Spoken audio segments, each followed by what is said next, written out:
Hello नमस्कार दोस्तों। आज मैं बात करूंगा बहुत एक इम्पॉर्टेंट टॉपिक के बारे में जिसे बेल्स पॉलिसी कहते हैं। बेल्स पॉलिसी क्या है? बेल्स पॉलिसी एक वायरल इन्फेक्शन है। वायरल इन्फेक्शन होने की वजह से चेहरे का आधा हिस्सा आपका जो है उसको लकवा हो जाता है, या चेहरे का आधा हिस्सा जो है टेढ़ा पड़ जाता है, उसे ही बेल्स पॉलिसी कहते हैं। बेल्स पॉलिसी का मुख्य कारण वायरल इन्फेक्शन ही माना जाता है, और अन्य बहुत से कारण हैं जिसके कारण से बेल्स पॉलिसी होती है, जिनमें से चेहरे में बहुत अधिक ठंड का लग जाना, कमजोरी का होना, नसों की कमजोरी का होना, ये कारण भी है। पर मुख्य कारण जो है बेल्स पॉलिसी का वो है वायरल इन्फेक्शन। किसी प्रकार का वायरल इन्फेक्शन अगर इंसान को होता है तो उसे बेल्स पॉलिसी हो सकता है। अब बात करते हैं हम बेल्स पॉलिसी के रिस्क फैक्टर के बारे में। तो जिन लोगों को प्रेगनेंसी है, बेल्स पॉलिसी होने का खतरा सबसे ज़्यादा उनको होता है। जिन्हें दिमाग संबंधित प्रॉब्लम है उनको होने का खतरा होता है। जिन्हें शुगर की प्रॉब्लम है, डायबिटीज़ है, टाइप 1 हो या टाइप 2 हो, तो उन्हें भी बेल्स पॉलिसी होने का खतरा होता है। जिनको बहुत ज़्यादा स्ट्रेस है, एंजाइटी है, उनको भी होता है। मुख्य तौर से बेल्स पॉलिसी के कई कारण है, पर सबसे प्रमुख कारण है वायरल इन्फेक्शन का होना।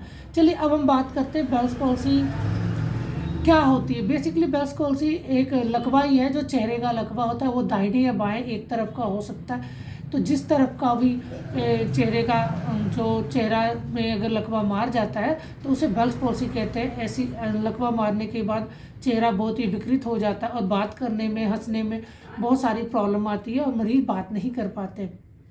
बेल्स पॉलिसी का इलाज बहुत ही मुमकिन इलाज है और संभव है। बेल्स पॉलिसी की रिकवरी अच्छी मानी जाती है, पर कंप्लीटली क्योर नहीं होता है। पर जो चेहरे का आकार है वो दोबारा से वैसा का वैसा हो सकता है। बोलने की जो समस्या है वो दोबारा से ठीक हो सकती है। अब बेल्स पॉलिसी के कारणों के बारे में तो हमने जानकारी दे दी है। अब बात करते हैं क्लिनिकल फीचर के कि क्या क्या होता है जब बेल्स पॉलिसी होती है। देखिए, बेल्स पॉलिसी का मुख्य कारण है, जब बेल्स पॉलिसी मरीज को हो जाती है तो उससे एक हफ्ता पहले, 2 हफ्ता पहले मरीज को चेहरे पे दर्द रहना शुरू होता है। चेहरे पे अजीब सी चुनचुनाहट रहनी शुरू होती है। उसके मुंह से जो झाग निकलता है या स्लाइवा निकलता है उसमें कमी आ सकती है, या अचानक से उसका स्लाइवा ज़्यादा निकलना बढ़ सकता है। उसके जॉ में दर्द रहती है, जैसे जॉ कहते हैं हम, जबड़ों में उसके दर्द रहती है। कान के पीछे के हिस्से में मरीज को दर्द रहती है और एक कमजोरी कमजोरी सा महसूस करता रहता है। हंसने में उसे समस्या आती है।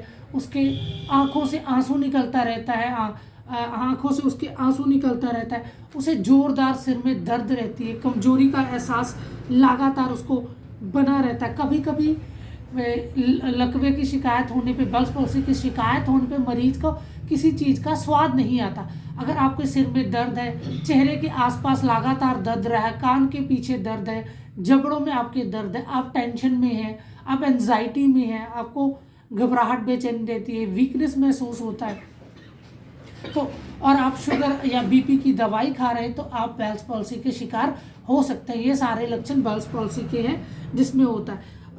इसमें आंख बंद करने में, हंसने में, स्माइल करने में सारी प्रॉब्लम्स आती हैं, दिक्कतें आती हैं। तो मरीज अगर इन सब में से लक्षणों पे ध्यान दें, इनमें से कोई एक लक्षण हो सकता है या बहुत सारे लक्षण हो सकते हैं, और कभी कभी एक से ज़्यादा लक्षण हो सकते हैं। तो इन लक्षणों का अगर आप ध्यान रखते हैं तो आपको पता है कि बेल्स पॉलिसी है। बेल्स पॉलिसी में सबसे अच्छी बात यह है कि अगर आप बेल्स पॉलिसी का इलाज तुरंत ही शुरू करते हैं तो 1 हफ्ते के अंदर इसकी रिकवरी होने के चांसेस काफ़ी अच्छे हैं। 1 हफ्ते में ही मरीज में रिकवरी अर्थात सुधार होने लगता है, और 6 महीने लगते हैं बेल्स पॉलिसी को लगभग पूर्ण रूप से रिकवरी करने में।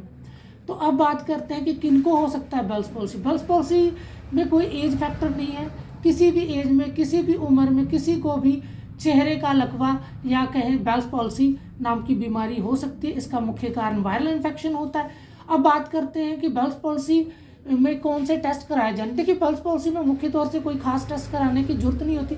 डॉक्टर अगर आपकी एग्जामिनेशन करते हैं तो उन्हें स्ट्रेट अवे पता लग जाता है, सीधा ही पता लग जाता है कि ये बेल्स पॉलिसी का केस है। फिर भी सिटी स्कैन कराने के लिए सिर का सिटी स्कैन कराया जा सकता है, कुछ नॉर्मल टेस्ट कराए जा सकते हैं ताकि बॉडी में इन्फेक्शन का पता लगे, जिनमें से हम हेमोग्राम करा सकते हैं, सिटी स्कैन करा सकते हैं, RFT, LFT, ब्लड शुगर, कुछ नॉर्मल टेस्ट कराने जरूरी होते हैं जो आपको हॉस्पिटल या डॉक्टर रिकमेंड करते हैं, जिसके हिसाब से आपका ट्रीटमेंट फर्दर चलाया जाता है। अब बात करेंगे बेल्स पॉलिसी के इलाज के बारे में। तो मॉडर्न ट्रीटमेंट में बेल्स पॉल्सी का इलाज है कॉर्टिकोस्टीरॉइड्स और एसाइक्लोविर, मतलब कॉर्टिकोस्टीरॉइड की मात्रा दी जाती है पेशेंट को, आईवी या ओरल भी दी जा सकती है। उसको एसाइक्लोविर एंटीवायरल मेडिसिन का इस्तेमाल किया जाता है, जिसमें टैबलेट एसाइक्लोविर का इस्तेमाल किया जाता है। इसके साथ साथ में सिम्टोमेटिक ट्रीटमेंट दिया जा सकता है, नर्व टॉनिक दिया जा सकता है, मिथाइल कोबालामिन दिया जा सकता है, ताकि आपके नर्व को थोड़ा सा स्ट्रेंथन मिले। प्लस इसके साथ में फिजियोथेरेपी रिकमेंड की जाती है। मरीज को लगातार 6 मंथ तक फिजियोथेरेपी करनी चाहिए, जिससे धीरे धीरे उसकी फंक्शनिंग में सुधार आता है और मरीज को की स्पीच में सुधार आता है, मरीज अच्छे से बात कर पाते हैं। तो लगातार 6 महीने की थेरेपी के बाद में काफ़ी सुधार मरीज की कंडीशन में देखा जाता है। तो अगर आपको बेल्स पॉल्सी है या आपके किसी रिश्तेदार को बेल्स पॉल्सी है, पक्षाघात है, चेहरे का पक्षाघात हो रहा है, लकवा हो रहा है, तो तुरंत उसका इलाज कराएं। चलिए अब हम कुछ बात करते हैं कुछ प्राचीन पद्धति के बारे में, जिनमें से आयुर्वेदिक पद्धति भी है। तो आयुर्वेद में कुछ तत्व बताए गए हैं, कुछ हरी सब्जियां बताई गई हैं, कुछ ऐसी चीज़ें बताई गई जिनका सेवन करने से आपकी बेल्स पॉल्सी में काफ़ी जल्दी सुधार आता है। उसमें से पहला घटक द्रव्य है लहसुन अर्थात गार्लिक, अजवाइन, टर्मरिक अर्थात पीली हल्दी, इसके साथ साथ में अश्वगंधा और उसके साथ में शिरोधरा का प्रयोग किया जाता है, पंचकर्मा का प्रयोग किया जाता है। अश्वगंधा को आप सिरप के रूप में इस्तेमाल कर सकते हैं, कैप्सूल के रूप में आप इस्तेमाल कर सकते हैं। इसके साथ साथ में महानारायण आदि तेल का, महामास आदि तेल का अभ्यंग करना, नस्य करना काफ़ी लाभकारी माना जाता है। जिस प्रकार से मॉडर्न साइंस में फिजियोथेरेपी है, उसी प्रकार से आयुर्वेदिक पद्धति में पंचकर्मा है, जिसके द्वारा मरीज को कंप्लीटली रिलीफ मिलता है, पूरा रिलीफ मिलता है। हाँ, हो सकता है उसकी रिकवरी थोड़ी स्लो हो, धीमी हो, पर पक्की होती है। मॉडर्न मेडिसिन में हम लोग उसकी रिकवरी करा सकते हैं, पेशेंट को फंक्शनल बना सकते हैं, बोलने में कोई दिक्कत नहीं आएगी, पर 100% रिकवरी नहीं देखी जाती। पर आयुर्वेदिक ट्रीटमेंट के बाद एक लंबा ट्रीटमेंट लेने के बाद में आपकी रिकवरी 100% हो सकती है। तो प्लीज़ अगर किसी को पक्षाघात के सिम्टम्स हैं, फेशियल पैरालिसिस के सिम्टम्स हैं, तो डॉक्टर से संपर्क करें। अगर आपको अधिक जानकारी चाहिए तो आप हमसे भी संपर्क कर सकते हैं। हम यूट्यूब पे master in health care and fitness हमारा चैनल है, फिर से बताऊंगा, master in health care and fitness हमारा चैनल, आप वहाँ पे हमसे संपर्क कर सकते हैं।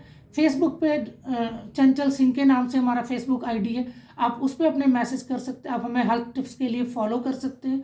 आप इंस्टाग्राम पे भी हमें फॉलो कर सकते हैं। इंस्टाग्राम पे हमें डॉक्टर सिंह 60 के नाम से, डॉक्टर सिंह 60 हमारी इंस्टाग्राम आईडी है, आप वहाँ पे भी हमें फॉलो कर सकते हैं। अगर आपको पक्षाघात के बारे में और अधिक जानकारी चाहिए तो प्लीज़ हमसे संपर्क करें, हम इसका पूरा उपचार करेंगे। थैंक यू सो मच हमारे चैनल को लाइक करने के लिए, सब्सक्राइब करने के लिए, शेयर करने के लिए, फेसबुक पे हमें सपोर्ट करने के लिए, इंस्टाग्राम पे हमें सपोर्ट करने के लिए। थैंक यू सो मच, आपका बहुत बहुत धन्यवाद। इसी प्रकार से आप हमें सपोर्ट करते रहिए ताकि हम और ज़्यादा यूज़फुल कंटेंट आपके लिए बना सके। हिंदी में बात करता हूँ ताकि हमें आम जनता को भी इसका फ़ायदा हो सके। थैंक यू सो मच, बहुत बहुत धन्यवाद।